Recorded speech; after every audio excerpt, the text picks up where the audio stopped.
Hello दोस्तों, स्वागत है आपका हमारे चैनल पर, जहां हम आपको किताबों का ज्ञान सरल और रोचक तरीके से पहुंचाते हैं। आज हम आपके लिए लेकर आए हैं एक ऐसी किताब की कहानी जिसने लाखों लोगों की सोच और जिंदगी को बदल दिया है। हम बात कर रहे हैं रॉबर्ट कियोसाकी की बेस्ट सेलर किताब रिच डैड पुअर डैड की।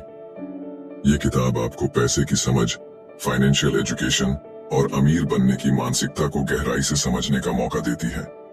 इसमें दो डैड्स की कहानियां हैं, एक अमीर डैड और दूसरे गरीब डैड। दोनों के विचार और फैसले किस तरह से उनकी आर्थिक स्थिति को प्रभावित करते हैं, यही इस किताब का मुख्य संदेश है। इस वीडियो में हम आपको रिच डैड पुअर डैड के 6 सबक, सबसे जरूरी सिद्धांत और प्रेरणादायक कहानियों को हिंदी में सरल शब्दों में समझाने जा रहे हैं। अगर आप अपनी आर्थिक जिंदगी को बेहतर बनाना चाहते हैं तो ये वीडियो आपके लिए एक गाइड की तरह काम करेगा। इसमें आप जानेंगे कि पैसा आपके लिए कैसे काम कर सकता है, संपत्ति और कर्ज में फर्क क्या होता है, क्यों फाइनेंशियल एजुकेशन आपके स्कूल के सिलेबस से ज्यादा जरूरी है और अमीर लोग अपनी सोच से कैसे अमीर बनते हैं। यदि आपको वीडियो पसंद आए तो इसे लाइक और शेयर करें और हमारे चैनल को सब्सक्राइब करना ना भूलें, क्योंकि हमारा लक्ष्य है कि हम आपको वो ज्ञान दें जो आपकी जिंदगी को एक नई दिशा दे सके। चलिए अब बिना देरी के शुरू करते हैं इस अद्भुत सफर को और जानते हैं कि रॉबर्ट कियोसाकी की इस महान किताब ने हमें क्या सिखाया है। तो बात ऐसी है कि रॉबर्ट कियोसाकी, जो कि इस किताब के लेखक हैं, उनके 2 पिता थे। उनके एक पिता जो कि पढ़े लिखे और PhD होल्डर थे, मगर जिंदगी भर गरीबी रहे और गरीबी में ही मरे। इसीलिए ना रॉबर्ट उन्हें पुअर डैड कहते थे। वहीं उनके दूसरे पिता बहुत पढ़े लिखे तो नहीं थे, लेकिन काफी अमीर थे, इसीलिए रॉबर्ट उन्हें रिच डैड बुलाते थे। तो अब ये सोचने की बात है कि किसी भी इंसान के एक ही वक्त में 2 पिता कैसे हो सकते हैं। तो इसका जवाब यही है कि उनके गरीब पिता यानी कि रियल पिता का एक ही सपना था कि रॉबर्ट खूब मेहनत से पढ़ाई करने के बाद किसी बड़ी सी कंपनी में नौकरी करके अपने भविष्य को सुरक्षित कर ले। मगर रॉबर्ट के दूसरे पिता जो कि अमीर थे, वो एक्चुअली में रॉबर्ट के दोस्त माइक के पिता थे और वो चाहते थे कि रॉबर्ट अपनी जिंदगी में कुछ चैलेंजेस को ले, क्योंकि सारे सबक सिर्फ स्कूल में ही नहीं सीखे जाते। कुछ सबक ऐसे होते हैं जिन्हें इंसान अपनी जिंदगी के तजुर्बों से ही सीखता है। तो स्कूली पढ़ाई सिर्फ आपको अच्छे ग्रेड्स तो दिला सकती है, लेकिन जिंदगी की पढ़ाई बहुत कुछ सिखाती है। बेशक पढ़ाई लिखाई की अपनी अहमियत है, मगर सिर्फ इसके भरोसे बैठ करके ही सब कुछ हासिल नहीं किया जा सकता। तो चलिए जानते हैं कि एग्जैक्टली हमें क्या करना है और कैसे करना है। उसके लिए पहला सबक कहता है कि अमीर लोग पैसे के लिए काम नहीं करते। सुनने में थोड़ा अजीब है, लेकिन इस लाइन को समझने के लिए ये कहानी आपकी काफी मदद करेगी। तो होता ऐसा है कि एक आदमी था जिसके पास एक गड्ढा था। जब भी उसे अपने गड्ढे से कुछ मेहनत करवानी होती थी तो वो एक गाजर को उसके सामने लटका देता था। उस गाजर को देखते ही गधा उसे खाने के लालच में काम करता चला जाता था। उसे बड़ी उम्मीद थी कि एक दिन वो उस गाजर तक पहुंच ही जाएगा। अभी उस आदमी के लिए तो एक अच्छी खासी तरकीब बन गई काम करवाने की, मगर बेचारे गधे को कभी भी वो गाजर नहीं मिल पाई। अब पूछिए क्यों? क्योंकि वो गाजर बस एक छलावा है। बहुत से लोग ठीक उस गधे की तरह ही होते हैं। वो मेहनत पर मेहनत के लिए चले जाते हैं, इस उम्मीद में कि एक दिन वो अमीर बन जाएंगे, मगर पैसा उनके लिए महज एक सपना बन के रह जाता है। इस सपने के पीछे भागने से आप उस तक कभी नहीं पहुंच सकते। तो पैसे के लिए काम करने की बजाय पैसे को अपने लिए काम करने दीजिए। जब आप अमीर बनना चाहते हैं तो सिर्फ पैसे कमाने के लिए काम ना करें, क्योंकि जिस तरीके से हम अमीर बनने की राह में कदम बढ़ाते हैं, हमारा डर और लालच हम पर हावी होने लगता है कि कहीं हम गरीब के गरीब ही ना रह जाएं। बस इसी डर से हम और ज्यादा मेहनत करने में जुट जाते हैं। फिर हमारा लालच हम पर हावी होने लगता है। हम उन सारी खूबसूरत चीजों की कल्पना करने लगते हैं जो पैसे से हासिल की जा सकती हैं। अब यही डर और लालच हमें ऐसे चक्कर में उलझा देता है जो कि कभी भी खत्म नहीं होता। तो हम अब और मेहनत करते हैं कि और ज्यादा कमा सके, और फिर हमारा खर्च भी उसी हिसाब से बढ़ने लगता है। तो इसी को अमीर डैड राइट रेस कहते हैं। अब इसका नतीजा ये हुआ कि हम पैसे कमाने के लिए हद से ज्यादा मेहनत करते हैं, खर्च करते हैं, और ये एक ट्रैप है, यानी कि ये एक जाल है और आपको लालच और डर का ये ट्रैप अवॉइड करना है, क्योंकि हम में से ज्यादातर लोग जो अमीर होना चाहते हैं वो इसी ट्रैप का शिकार हो जाते हैं। तो पैसे के पीछे मत भागिए, बल्कि पैसे को अपने पीछे भागने के लिए मजबूर कर दीजिए। आपकी नौकरी लगी है तो आप काम पर ये सोच करके मत जाइए कि हर महीने आपको एक पे चेक लेना है, क्योंकि वो पे चेक आपके सारे बिल्स मुश्किल से ही भर पाता है। वैसे ये हर महीने की कहानी बन जाती है। फिर तंग आकर के आप कोई दूसरी नौकरी ढूंढ करके और ज्यादा मेहनत करने लगते हैं, लेकिन तब भी आप पैसे के लिए ही काम कर रहे होते हैं, और यही वजह है कि आप कभी भी अमीर नहीं बन पाते। सच का सामना कीजिए, आपकी जवाबदेही खुद के लिए है, न कि दूसरों के लिए। तो आपके जो भी सवाल है वो आप खुद से पूछिए, क्योंकि उनका जवाब सिर्फ आपके ही पास है। क्या आप सिर्फ इसलिए काम कर रहे हैं कि आपकी जिंदगी में सिक्योरिटी रहे? एक ऐसी नौकरी जहां से आपको निकाले जाने का कोई डर ना हो, या फिर आप सिर्फ 2 पैसे कमाने के लिए काम करते हैं और आपको लगता है कि एक दिन आप इस तरीके से अमीर हो जाएंगे? क्या बस यही आपको सेटिस्फाई करने के लिए काफी है? अगर आपका जवाब हाँ है, तो मुझे आपकी सोच पर बड़ा अफसोस है, क्योंकि आपने जो अमीर बनने का सपना देखा है ना, वो कभी पूरा नहीं होने वाला। आप हमेशा गरीबी में ही जिएंगे। लेकिन अगर आपका जवाब ना है, तो आपका पहला कदम ये होगा कि सबसे पहले आप अपने मन से डर को हटा दीजिए, क्योंकि ज्यादा पैसा ना कमा पाने का डर और लालची आपको बगैर सोचे समझे काम करने के लिए मजबूर करता है, और हमारा यही कदम हमें नाकामयाबी की तरफ धकेलता है। बेशक हम सबके अंदर डर और चाहत की भावना होती है, और ये नेचुरल है, लेकिन उन्हें खुद पर इतना हावी ना होने दीजिए कि हम उनके बस में होकर के उलटे सीधे फैसले लेने लग जाएं। बेहतर होगा कि हम जो भी करें पहले उसके बारे में खूब सोच लें। हमेशा दिल से नहीं बल्कि दिमाग से काम लें। हर सुबह अपने आप से पूछिए कि क्या आप उतना कर पा रहे हैं जितना कि आपको करना चाहिए?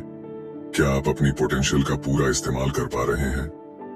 आम लोगों की तरह सोचना छोड़ दीजिए, जो काम सिर्फ और सिर्फ पैसे के लिए करते हैं। ये सोचना छोड़ दीजिए कि मेरा बॉस कम पैसे देता है, मुझे ज्यादा मिलना चाहिए, मैं ना इससे ज्यादा कमा सकता हूँ। एक बात याद रखिए, आपकी परेशानियों के लिए सिर्फ आप जिम्मेदार हैं, कोई और नहीं। बॉस अगर आपकी सैलरी को नहीं बढ़ा रहा है तो उसे इल्जाम मत दीजिए। जब आप खुद की प्रॉब्लम्स की जिम्मेदारी लेते हैं तो सिर्फ आप ही उसका हल निकाल सकते हैं।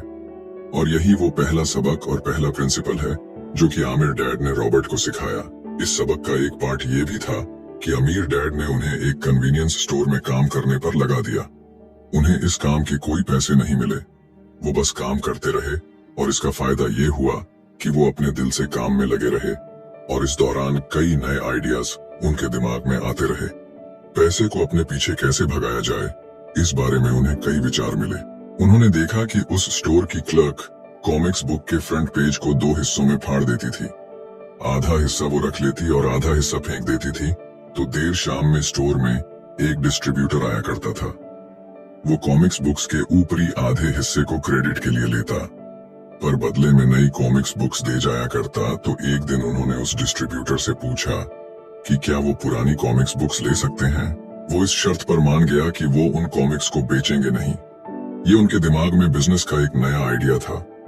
उन्होंने वो पुरानी कॉमिक्स बुक्स अपने दोस्तों और बाकी बच्चों को पढ़ने के लिए किराए पर देनी शुरू कर दी। बदले में वो हर किताब का 10 सेंट किराया वसूल करते थे। हर किताब सिर्फ 2 घंटे के हिसाब से पढ़ने के लिए दी जाती थी, तो असल मायनों में वो उन्हें बेच नहीं रहे थे। उन्हें उस गैराज पर काम भी नहीं करना पड़ा जहां से वो कॉमिक्स किराए पर देते थे। उन्होंने माइक की बहन को काम पर रखा, जिसके लिए उसे हर हफ्ते $2 दिया जाता। तो एक ही हफ्ते में उन्होंने $9.5 कमाए, और इस तरह उन्होंने सीखा कि पैसे को खुद के लिए काम करने दो, न कि आप पैसे के लिए काम करो। तो इसी के साथ अब आगे है दूसरा सबक, जो कहता है कि फाइनेंशियल लिटरेसी क्यों सिखाई जाए। कहने का मतलब यह है कि 1923 यानी कि 1923 में एज वाटर बीच होटल शिकागो में एक मीटिंग हुई। दुनिया के बहुत से लीडर और बहुत ही अमीर बिजनेसमैन इस मीटिंग का हिस्सा बने। इनमें से थे एक बहुत ही बड़ी स्टील कंपनी के मालिक चार्ल्स शवाब और सैमुअल इंसुल, जो कि उस वक्त की लार्जेस्ट यूटिलिटी प्रेसिडेंट थे, और बाकी कई और भी बड़े बिजनेसमैन। तो इस मीटिंग के 25 साल बाद इनमें से कई लोग गरीबी से मरे, कुछ ने खुदकुशी कर ली, और भी कईयों ने तो अपना दिमागी संतुलन तक खो दिया था। तो असल बात यह है कि लोग पैसे कमाने में इतने मशगूल हो जाते हैं कि वो ये खास बात सीखना भूल जाते हैं कि पैसे को रखा कैसा जाए। आप चाहे जितना मर्जी पैसा कमा लें, उसे बनाए रखना असली बात है। और अगर ये हुनर आपने सीख लिया तो अब किसी भी आड़े टेढ़े हालात, जो अक्सर कहा जाता है कि कोई इमरजेंसी आ गई या कोई अड्डी आ गई या कोई बुरा वक्त आ गया, तो आप उसका सामना आसानी से कर लेंगे। क्या हो सकता है कि अगर आप ठीक तरीके से प्लानिंग करें तो बुरा वक्त आए ही ना।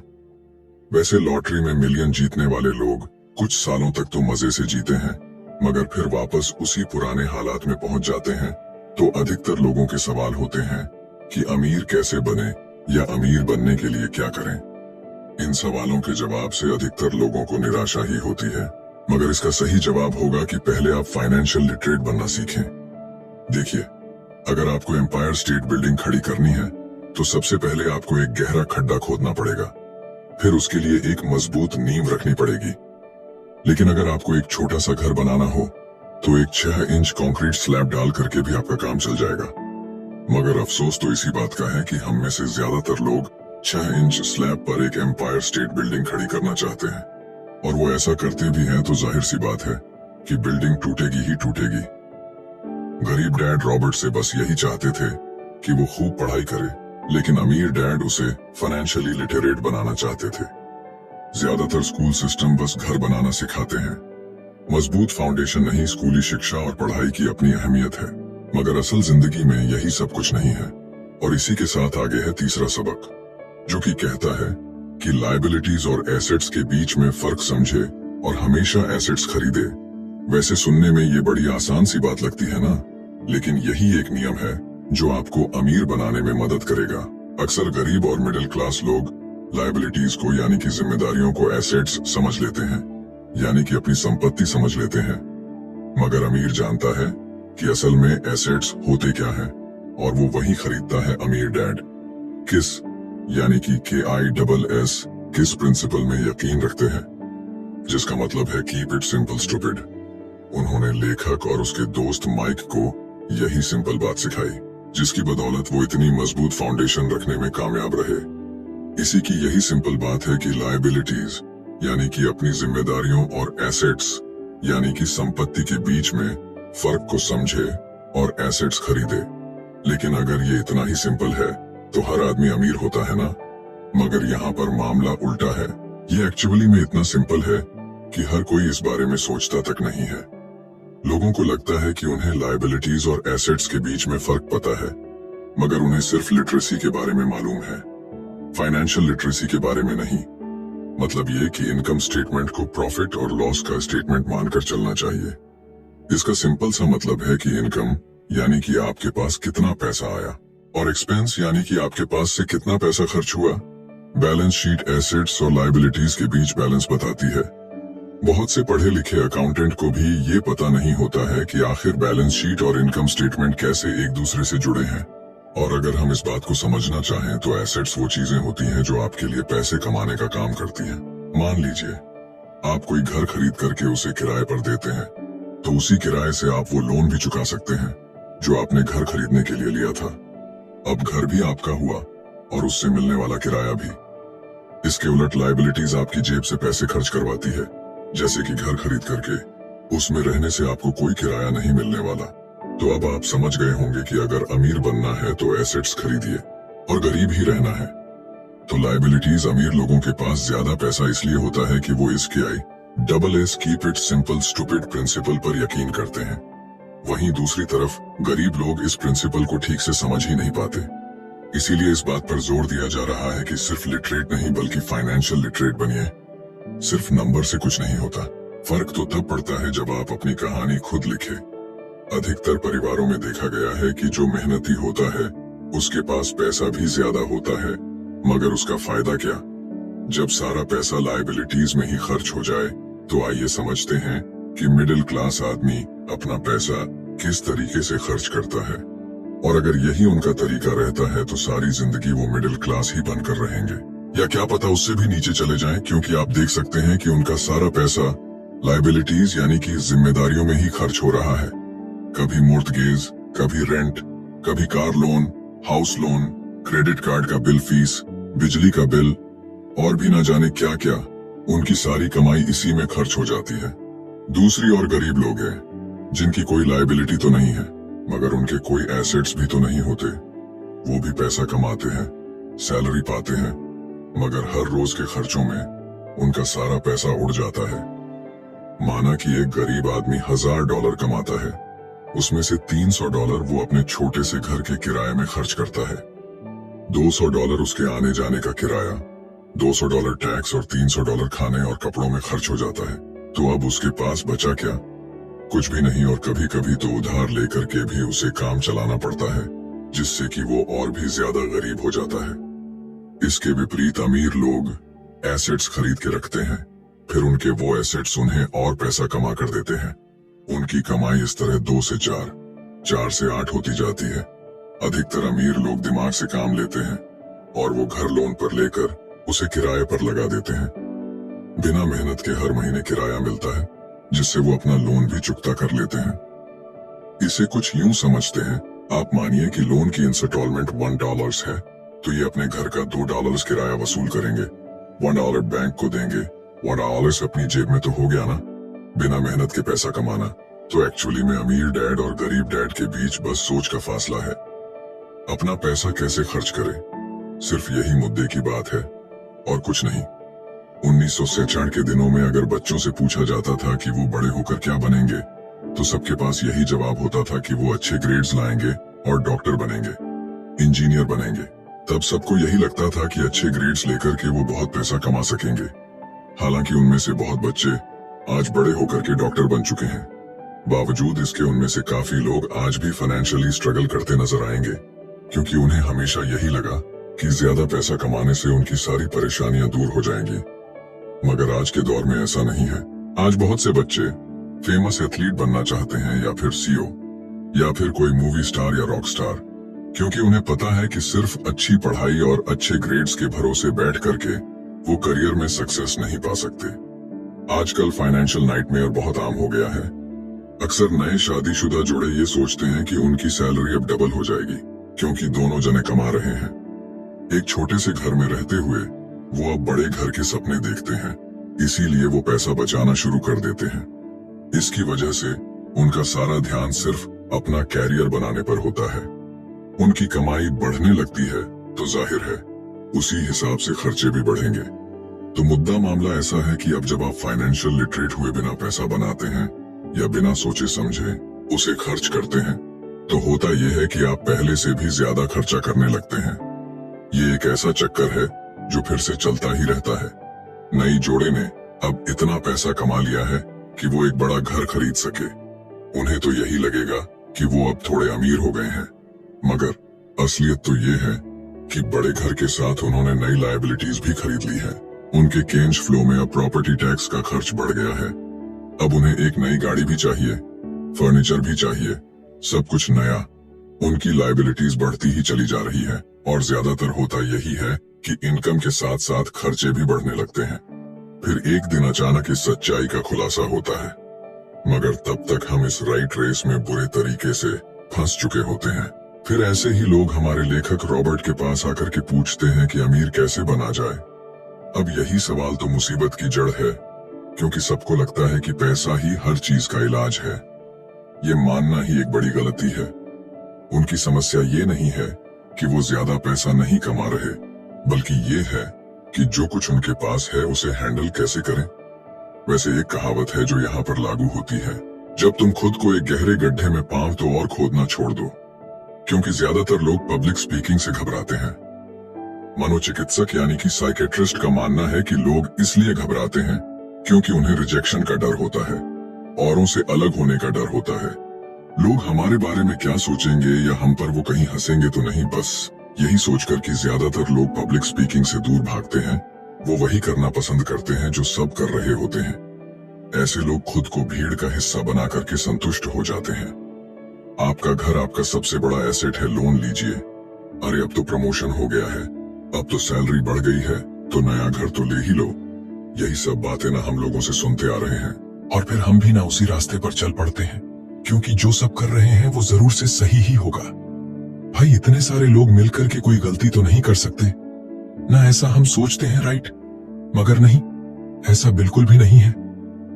अमीर डैड ने कहा था कि जापानीज लोग 3 चीजों की ताकत जानते थे: तलवार, कीमती जवाहरात और शीशा। तलवार बाजुओं की ताकत का प्रतीक है, कीमती जवाहरात पैसे की ताकत का, और शीशा खुद के अंदर छुपी हुई ताकत को दिखाता है, और वही हमारी सबसे बड़ी ताकत है। जब आप खुद को जानते हैं शीशे के सामने, अगर आप खुद से सवाल पूछ सकते हैं कि मैं सही हूं या मुझे भी भीड़ का हिस्सा बनकर रहना चाहिए, तो जो जवाब आपको मिलेगा बस वही आपकी असली ताकत है। तो गरीब और मिडिल क्लास खुद को पैसे का गुलाम बनने देते हैं, इसीलिए वो कभी भी अमीर नहीं बन पाते। 16 साल के रॉबर्ट और माइक अमीर डैड के साथ हर उस मीटिंग में जाया करते थे जो वो अपने अकाउंटेंट, मैनेजर्स, इन्वेस्टर और एम्प्लॉयज के साथ रखा करते। यहाँ एक ऐसे अमीर डैड देखने को मिलते हैं जो पढ़े लिखे नहीं हैं, जिन्होंने 13 साल में ही स्कूल छोड़ दिया था, मगर आज वो मीटिंग कर सकते हैं और अपने नीचे काम करने वाले पढ़े लिखे लोगों को ऑर्डर देते हैं, उन्हें बिजनेस के टिप्स समझाते हैं। एक ऐसा इंसान जो भीड़ का हिस्सा नहीं बना, जिसने रिस्क लिया और जिसने लोगों की परवाह नहीं की, जिससे ये डर नहीं था कि लोग उसके बारे में क्या सोचेंगे। इन मीटिंग्स का नतीजा ये हुआ कि लेखक और उनका दोस्त दोनों स्कूली पढ़ाई में मन नहीं लगा पाए। जब भी उनकी टीचर कोई काम देती थी, उन्हें रूल्स के हिसाब से करना होता था, तो उन्हें एहसास हुआ कि स्कूली पढ़ाई किस तरीके से बच्चों की प्रतिभा को निखरने नहीं देती, उसे दबा देती है। उनकी क्रिएटिविटी को मारकर, उन्हें एक सांचे में ढालकर इस समाज का एक मशीनी हिस्सा भर बना देती है। और उन्हें टीचर की इस बात से भी इनकार था कि अच्छे ग्रेड्स लाकर के ही सक्सेसफुल और अमीर बना जा सकता है। वैसे एक दिन रॉबर्ट की अपने गरीब डैड से बहस हो गई। उनके पिता का मानना था कि उनका घर उनके लिए सबसे बेस्ट इन्वेस्टमेंट है, मगर वो एक रेड रेस में भाग रहे थे। उनकी इनकम और खर्चे बराबर ही थे, उन्हें पूरा करने के लिए उनके पास एक पल की भी फुर्सत नहीं थी। यही बात रॉबर्ट उन्हें समझाना चाह रहे थे कि उनके पिता के लिए वो घर एसेट नहीं बल्कि लायबिलिटी है। घर पर उनके पैसे खर्च हो रहे थे, बदले में मिल कुछ नहीं रहा था। ये बात उनके गरीब डैड नहीं समझ पा रहे थे। तो बस यही फर्क था गरीब और अमीर डैड के बीच में। खैर, उनकी बहस तो चलती रही। उन्होंने अपने गरीब पिता को बताया कि अधिकतर लोगों की जिंदगी लोन चुकाने में ही निकल जाती है। जिस घर को वो खरीदते हैं उसके लिए वो 30 साल तक लोन भरते हैं, फिर एक और बड़ा घर लेते हैं और अपना लोन रिन्यू कराते हैं। अब घर की कीमत भी उसी हिसाब से बढ़ेगी या नहीं, ये निर्भर करता है। कुछ लोग ऐसे भी हैं जिन्होंने घर खरीदने के लिए एक बड़ी रकम ली थी। जितनी घर की कीमत नहीं थी, उससे ज्यादा कर्ज उनके सर पर चढ़ गया। इसका सबसे बड़ा नुकसान लोगों को ये होता है कि वो बाकी जगह इन्वेस्टमेंट नहीं कर पाते, क्योंकि उनका सारा पैसा उस घर पर लगा है। उन्हें कभी इन्वेस्टमेंट करने का मौका ही नहीं मिल पाता और ना ही वो इस बारे में कुछ सीख पाते हैं, और इसी तरीके से कई एसेट्स उनके हाथों से निकल। अगर इसके बदले लोग सिर्फ एसेट्स पर ध्यान दें तो उनका फ्यूचर कहीं ज्यादा बेहतर हो सकता है। अब उदाहरण के लिए रॉबर्ट की पत्नी के पेरेंट्स एक बड़े से घर में शिफ्ट हो गए। उनका सोचना था कि अपने लिए बड़ा और नया घर लेना एक सही फैसला है, क्योंकि बाकियों की तरह उन्हें भी घर लेना एक एसेट्स लगता था। अगर वो ये जान करके हैरान रह गए कि उस घर का प्रॉपर्टी टैक्स $1000 था, ये उनके लिए बहुत ही बड़ी कीमत थी, और क्योंकि वो रिटायर हो चुके थे तो इतना पैसा टैक्स के रूप में भरना उनके रिटायरमेंट बजट के बाहर था। बेशक हम ये नहीं कह रहे कि आप एक नया घर ना लें, बल्कि हम समझाना चाहते हैं कि जितने पैसे से आप एक बड़ा घर लेंगे, उतने पैसे आप किसी एसेट में इन्वेस्ट करें तो बेहतर होगा। आपका एसेट आपके लिए कमाई करेगा और कुछ ही समय के बाद आपके पास इतना पैसा होगा कि आप आसानी से मनपसंद घर ले पाएंगे, और वो भी बिना किसी लोन के। तो अब सवाल ये है कि अमीर और ज्यादा अमीर क्यों होते रहते हैं, वही मिडिल क्लास आगे क्यों नहीं बढ़ पाते? इसके पीछे भी ना एक वजह है, और कारण एकदम सिंपल है। अमीर एसेट खरीदते हैं जो कि उनका पैसा दुगना करता रहता है। उस पैसे से उनके सारे खर्चे मजे में निपट जाते हैं, और मिडिल क्लास क्या करते हैं, वो तो बस महीने की एक तारीख का इंतजार करते हैं। जब उनकी सैलरी आई तो सारी की सारी सैलरी तो खर्चों को पूरा करने में खत्म हो जाती है, तो इन्वेस्टमेंट कहां से होगा? और फिर जब सैलरी बढ़ती है तो उस पर टैक्स भी बढ़ जाता है, और उसी हिसाब से बाकी खर्चे भी। और फिर अंत में वही राइट रेस चलती रहती है।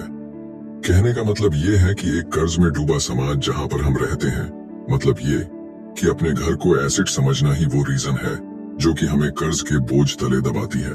आज यही अधिकतर लोगों की सोच है। अगर सैलरी बढ़ी है तो लोग सोचते हैं कि अब वो बड़ा सा घर ले सकते हैं, क्योंकि उन्हें ये अपने पैसे का सही इस्तेमाल लगता है।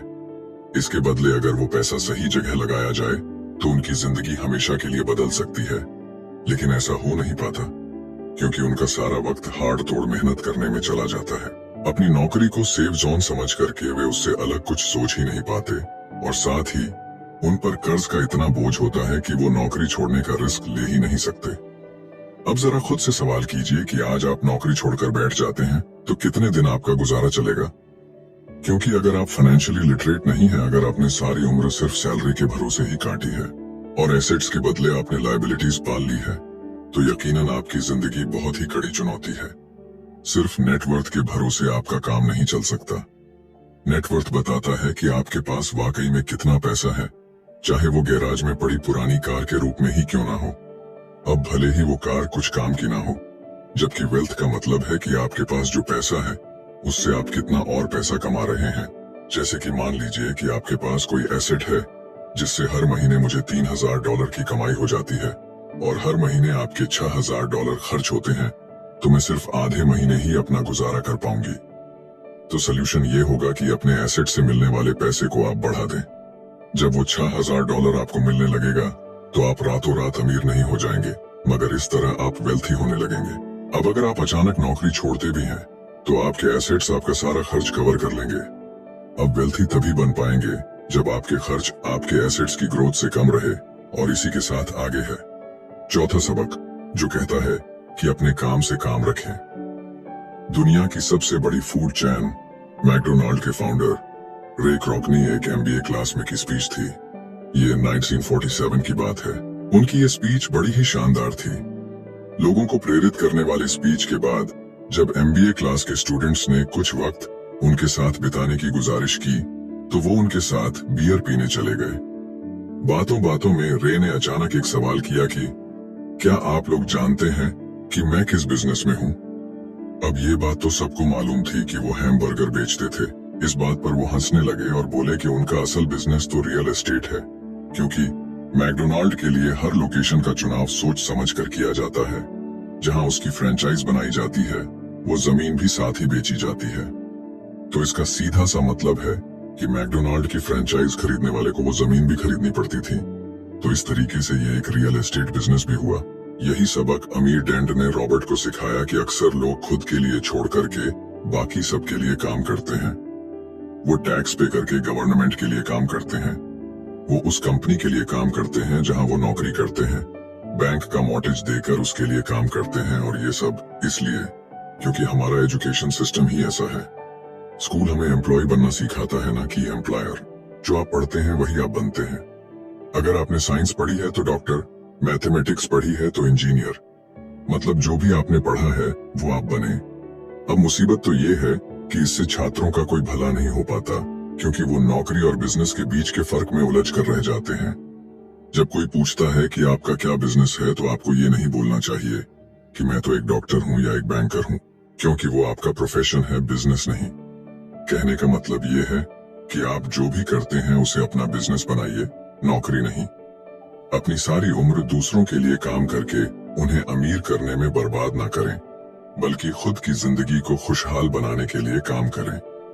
बहुत से लोगों को इस बात का एहसास बड़ी देर से होता है कि उनका हाउस लोन उनकी जान ले रहा है, और फिर उन्हें लगता है कि जिसे वो एसेट मानने की गलती कर रहे थे, एक्चुअली कभी वो एसेट था ही नहीं। जैसे उन्होंने कार ली तो उससे जुड़े तमाम खर्चे उनकी लायबिलिटीज बन गए, तो उनकी मुसीबतें शुरू हो जाती हैं। इसीलिए तो हम एसेट कॉलम पर इतना ज्यादा जोर दे रहे हैं ना कि आपकी इनकम कॉलम पर, और यही फाइनेंशियली सिक्योर होने का सही तरीका है। आप कितने अमीर हैं ये जानने का सही तरीका नेटवर्थ इसलिए नहीं है क्योंकि जब भी आप अपने एसेट बेचते हैं तो उन पर भी टैक्स लगता है। आपको उतना पैसा नहीं मिलता जितना कि आप सोचते हैं। आपके बैलेंस शीट के हिसाब से आपको जितना भी पैसा मिलेगा उस पर भी आपको टैक्स देना पड़ेगा। ये किताब आपको कभी ये सलाह नहीं देगी कि आप अपनी नौकरी छोड़ें। आप अपनी नौकरी करते रहिए और साथ ही एसेट्स भी खरीदते रहिए। और एसेट्स से मेरा मतलब है सही और असली मायने में एसेट्स। मैं ये नहीं कहूंगी कि आप कोई कार्ड लीजिए, क्योंकि वो मेरी नजर में एसेट्स यानी कि संपत्ति नहीं है, क्योंकि जैसे ही आप उसे चलाना शुरू करते हैं वो अपनी कीमत का 25% खो देती है। अब किस तरह के एसेट्स खरीदे जाने चाहिए, यहाँ हम आपको कुछ उदाहरण देते हैं। ऐसा बिजनेस जहाँ आपकी मौजूदगी जरूरी ना हो, जो दूसरे लोग आपके लिए चलाएं, क्योंकि आप वहां पर ज्यादा वक्त देंगे तो वो बिजनेस नहीं, नौकरी होगी। दूसरा है रियल एस्टेट पे पैसा लगाएं। तीसरा है स्टॉक और बॉन्ड खरीदे। तो जब एसेट खरीदे तो अपनी पसंद की चीजों पर पैसा लगाएं, क्योंकि आपका मन होगा तभी आप उस पर ध्यान दे पाएंगे। अगर उसमें आपकी रुचि होगी तो आप उसे बेहतर समझ पाएंगे। रॉबर्ट को रियल एस्टेट और स्ट्रोक्स में रुचि थी, खासकर छोटी कंपनीज में इन्वेस्ट करना। अपने अमीर डैड की सलाह पर उसने अपनी नौकरी कभी नहीं छोड़ी। वो जॉब करता रहा, साथ ही अपने एसेट कॉलम को बड़ा और मजबूत बनाता चला गया। एक पैसा भी जो आप कमाते हैं उसे बेकार न जाने दें। अपने पैसे को अपना गुलाम मानकर चलिए, जो कि आपके लिए काम करे। आप लग्जरी खरीदना चाहते हैं, शौक से खरीदे, कोई बड़ी बात नहीं, मगर ये ना भूले कि अमीर और मिडिल क्लास में यही सोच का फर्क है। जहां मिडिल क्लास पैसा आते ही पहले लग्जरी में खर्च करेगा, वहीं अमीर आदमी उसे अंत में खरीदेगा। और इतना समझ लेने के बाद अब अगले सबक में आप अमीर लोगों के सबसे बड़े सीक्रेट के बारे में जानेंगे। तो 5वां सबक कहता है कि अमीर पैसा इन्वेंट करते हैं। अलेक्जेंडर ग्राहम बेल ने टेलीफोन इन्वेंट करने के बाद उसे पेटेंट कर दिया था। इनका बिजनेस बढ़ा और संभालने में मुश्किल होने लगी तो वो वेस्टर्न यूनियन गए और उन्हें अपना पेटेंट और छोटी सी कंपनी $1 लाख में बेचने की पेशकश की। उस वक्त की वेस्टर्न यूनियन के प्रेसिडेंट ने पेशकश को ठुकरा दिया। उन्हें ये दाम कुछ ज्यादा ही लग रहे थे और फिर उसके बाद एक बड़ी कंपनी AT&T का जन्म हुआ। रॉबर्ट 1984 से प्रोफेशनल तौर पर पढ़ा रहे हैं। एक चीज जो हजारों लोगों को पढ़ाने के बाद उन्होंने जानी तो वो ये कि उन सब लोगों में पोटेंशियल था, बल्कि हर एक इंसान में पोटेंशियल है जो कि हमें महान बना सकती है। इसके बावजूद जो हमें रोकता है वो है खुद पर डाउट रखना। स्कूल छोड़ने के बाद हमें पता चलता है कि जिंदगी में आगे बढ़ने के लिए सिर्फ ग्रेड्स ही काफी नहीं होते। जैसे सिर्फ स्मार्ट लोग ही आगे नहीं बढ़ते, बल्कि वे बढ़ते हैं जो कि बोल्ड भी होते हैं। ये सच है कि फाइनेंशियल जीनियस होने के लिए इसकी नॉलेज भी होनी चाहिए, मगर साथ ही हिम्मत और बोल्डनेस भी चाहिए। ज्यादातर लोग पैसे के मामले में कोई रिस्क नहीं लेना चाहते, मगर अमीर होने के लिए आपको रिस्क लेने ही पड़ेंगे, क्योंकि हो सकता है कि आने वाले सालों में एक नया बिल गेट्स पैदा हो या अगला अलेक्जेंडर और बाकी शायद दिवालिया बनकर गरीब हो जाए। अब ये आपकी मर्जी है, आप इनमें से क्या बनना चाहते हैं। अगर आप अपना फाइनेंशियल IQ बढ़ाते हैं तो बहुत कुछ हासिल कर सकते हैं, और अगर नहीं तो आने वाले साल और भी डरावने हो सकते हैं, क्योंकि हर पुराना जाता है तो नया आता है। तो जो आज है वही सबसे खुशहाल वक्त है। आज के दौर में लोग ज्यादा फाइनेंशियली स्ट्रगल कर रहे हैं क्योंकि उनकी सोच अभी भी पुरानी है। फिर वे अपनी गलती ना मानकर या तो अपने बॉस को इल्जाम देंगे या नई टेक्नोलॉजी को। जो कभी कल के दौर में एसेट था वही आज लायबिलिटी बन चुका है, तो आपको अपडेट रहने की जरूरत है। रॉबर्ट ने एक गेम डिजाइन किया जिसे वो केंज फ्लो कहते हैं। ये लोगों को सिखाता है कि पैसा कैसे काम करता है, अमीर बनने की राह क्या है और राइट रेस से बाहर कैसे निकले। ये सारी चीजें इस गेम से समझाने की कोशिश की गई है। एक दिन एक औरत आई। गेम खेलने के दौरान उसने एक बोर्ड कार्ड जीता, जिसका मतलब था कि उसने उस गेम में एक बोर्ड जीती। वो औरत बड़ी खुश हुई, मगर जब उसे पता चला कि वोट लेने के लिए तो उसे एक बड़ी रकम टैक्स भरनी होगी, तो उसकी खुशी गायब हो गई। वो वोट उसके लिए अब एसेट नहीं बल्कि लायबिलिटी बन गई। उसे पता चला कि ऐसे तो ये वोट उसकी जान ही ले लेगी। उसे ये आइडिया समझ में ही नहीं आया और रिफंड की मांग की। उसे उसके पैसे वापस मिल गए और वो चली गई, मगर बाद में उसने फोन करके बताया कि उसे अब गेम का आइडिया कुछ समझ में आने लगा था। वो उस गेम से अपनी लाइफ को जोड़ करके देख पा रही थी। पैसा कैसे काम करता है, इस बात को समझ ना पाने की वजह से उसका गुस्सा जायज था। हम भी अक्सर यही करते हैं, जो बात हमारी समझ से परे होती है उस पर गुस्सा आता है और हम जिंदगी की हर परेशानी के लिए उसे ब्लामे करना शुरू कर देते हैं। मगर अगर ठंडे दिमाग से सोचे तो ये तरीका एकदम गलत होगा। बेहतर होगा कि हम उन्हें समझने की कोशिश करें तो गेम ऑफ लाइफ जीत सकते हैं। बहुत से लोग कैश फ्लो गेम में खूब पैसा जीतते हैं, फिर उन्हें समझ ही नहीं आता कि उस पैसे का क्या करें, तो वो हैरान होने लगते हैं। इसकी वजह है उनकी पुरानी सोच जो आगे नहीं बढ़ने देती, और फिर वो बाद में सारा पैसा ही हार बैठते हैं। कुछ लोग कहते हैं कि वे हार गए क्योंकि उनके पास सही पत्ते नहीं थे। बहुत से लोग इस तरह जिंदगी में सही मौकों की तलाश में बैठे रहते हैं। कुछ लोग तो सही मौका मिलता भी है तो उसका फायदा नहीं उठा पाते क्योंकि वो कहेंगे कि उनके पास पैसा ही नहीं था। अब कुछ ऐसे भी होते हैं जिन्हें पैसा और मौका दोनों मिले, फिर भी वो कुछ हासिल नहीं कर पाए क्योंकि एक्चुअली में वो समझ ही नहीं पाए कि ये एक अपॉर्चुनिटी है। फाइनेंशियल इंटेलिजेंस का मतलब है कि आप पैसे को लेकर कितने क्रिएटिव हो सकते हैं। अगर आपको मौका मिलता है तो बगैर पैसे के आप क्या करेंगे, और अगर पैसा है मगर मौका नहीं तो उस सूरत में आप क्या करेंगे। ये सब आपकी फाइनेंशियल इंटेलिजेंस पर निर्भर करता है। ज्यादातर लोग इस बात का एक ही सोल्यूशन जानते हैं कि खूब मेहनत करके खूब पैसा कमाया जाए, लेकिन आपको सीखना है कि अपने लिए मौका कैसे पैदा किया जाए, न कि उसके इंतजार में बैठे रहे।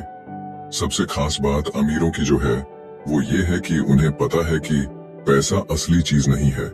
असली चीज है इसका सही मतलब जानना, ये जान लेना कि जो हमें चाहिए वो हम इससे बना सकते हैं। हमारा दिमाग हमारे लिए सबसे बड़ा एसेट होता है। यही हमें सुपर रिच बना सकता है या सुपर पुअर, निर्भर करता है कि हम कैसे इसका इस्तेमाल करें। जो लोग सफल हैं उनके साथ कदम मिलाकर चलना है, तो आपको ये सीखना पड़ेगा कि पैसा बढ़ाने की चाहत को खुद के अंदर कैसे पैदा करें। आपको अपने सबसे बड़े एसेट यानी कि आपके दिमाग को इन्वेस्ट करने की जरूरत है। आपको फाइनेंशियली इंटेलिजेंट होना पड़ेगा। तो आइए इसे हम समझते हैं एक उदाहरण से।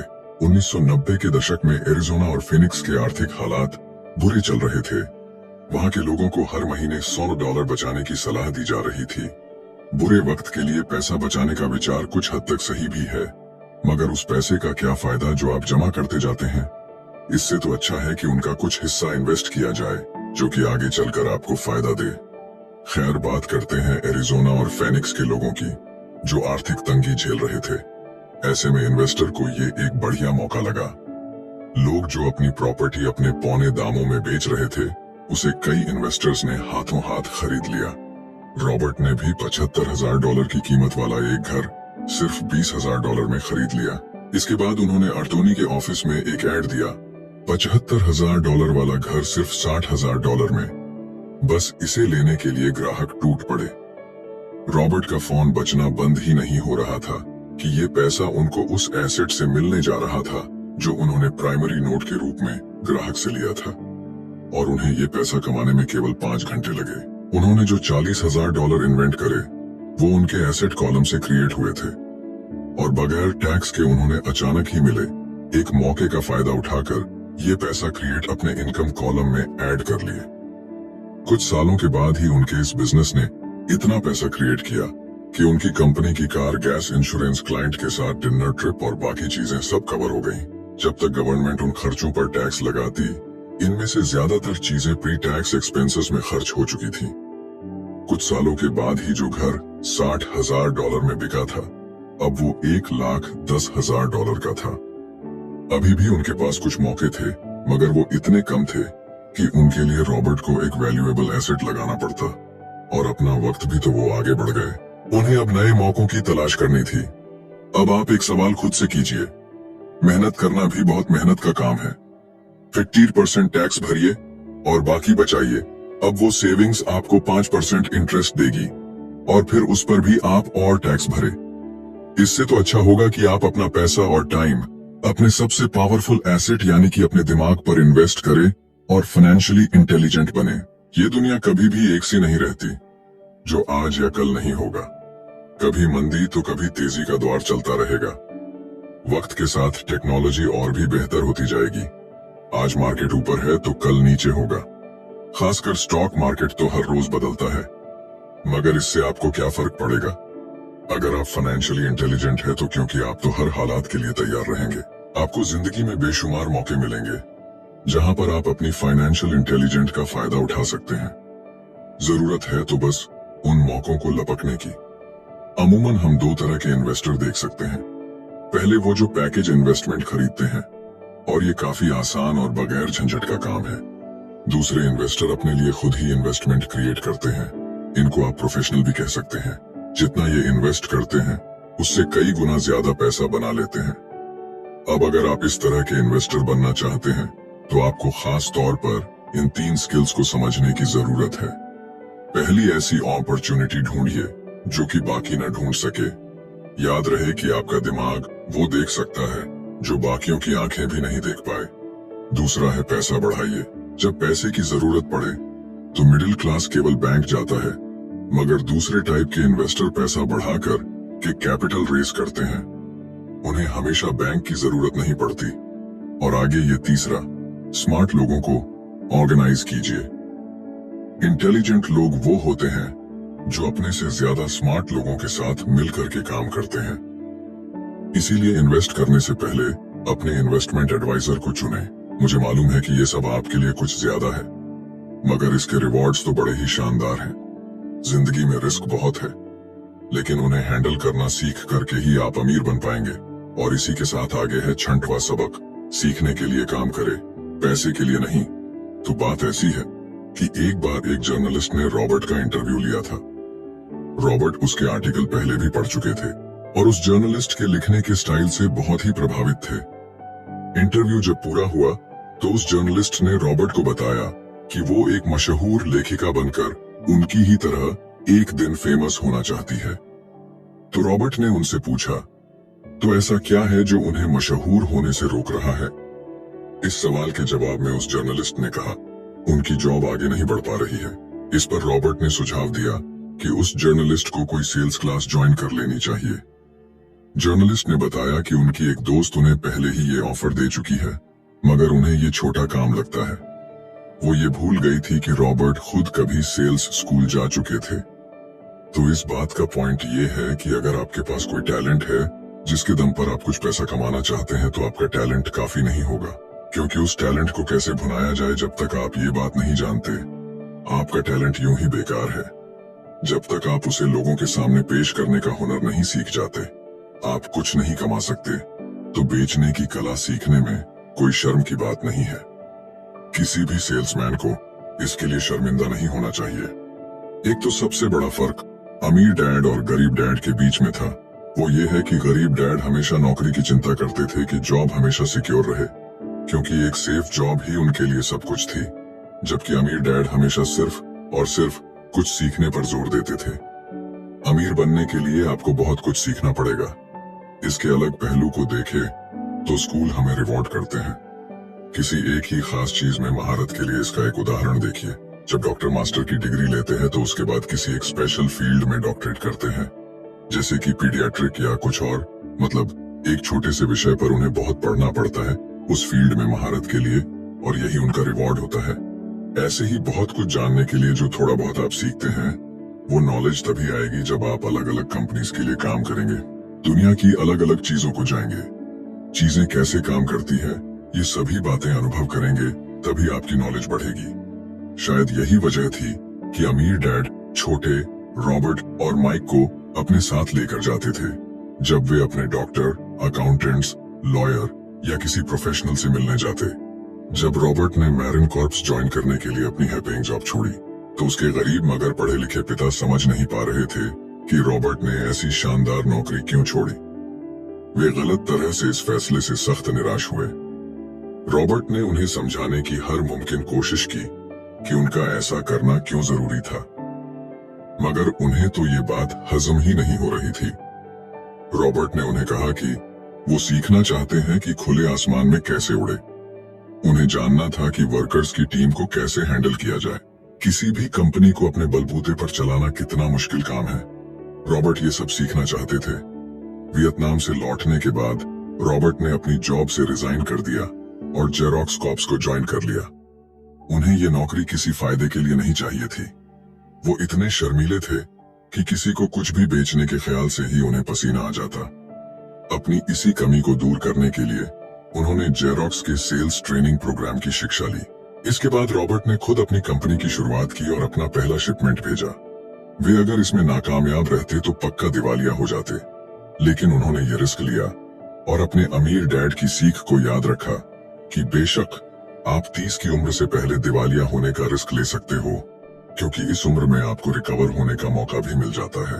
ज्यादातर एम्प्लॉय अपने वर्कर्स को इतना तो पे करते हैं कि वो काम छोड़कर ना जाए, और ज्यादातर वर्कर भी जी फाड़ करके इसलिए मेहनत करते हैं कि वो काम से निकाले ना जाए। इसीलिए तो उन्हें सिर्फ अपनी सैलरी और कंपनी से मिलने वाले फायदों से ही मतलब होता है। इस सोच के साथ उनके कुछ साल तो बढ़िया गुजरते हैं, मगर ये लंबे समय तक काम नहीं करता। तो क्यों ना आप वो सब कुछ अभी सीखें जो आप सीखना चाहते हैं, इससे पहले कि आप कोई एक खास प्रोफेशन अपने लिए चुने, क्योंकि अगर एक बार आपने अपना प्रोफेशन चुन लिया तो आप हमेशा के लिए उसी में बंध कर रह जाएंगे। तो दोस्तों, इसी के साथ ये समरी यहीं पर समाप्त होती है। धन्यवाद।